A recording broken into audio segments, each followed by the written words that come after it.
Hello students, topic for today's lecture is tenancy agreement. So let's start with tenancy. What is a tenant? Tenant is a person. You must have heard about a landlord and a tenant.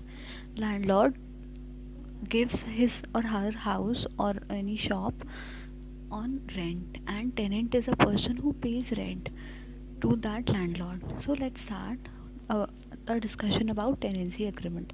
A tenancy agreement is a contract between a landlord and a tenant. It sets out everything that a landlord and a tenant had agreed to, all the conditions about a tenancy, right?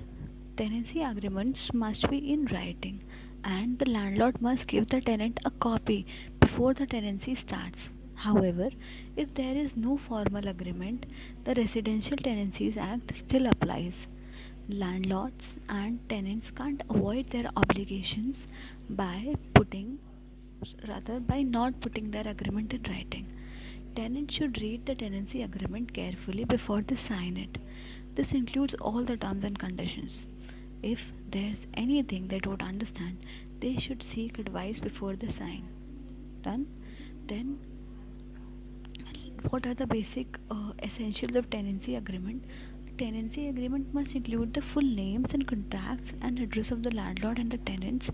It must also include the email, the addresses, and the mobile number if you know them. Then the address of the rental property. Then the date and the date the tenancy agreement is signed.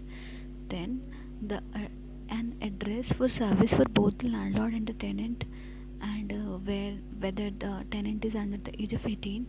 Then the amount of any bond charged, then the rent amount and the frequency of payments, and then next point would be how the rent will be paid, example bank account number and so on. Then comes any fees to be paid if applicable. Then if the tenancy is a fixed term tenancy, the tenancy will end. Right now we'll deal about who should be on the agreement. All tenancy agreements should include the full legal names of the landlord and the tenant. Example, for a person, write their full legal name on the tenancy agreement. Landlord should check the tenant's identity before they move in. You can download our pre-tenancy application form. For a company, write the legal names. This might be different to the trading name or franchisee holder. For example, Radley Design Limited instead of Joe Radley Design. Done.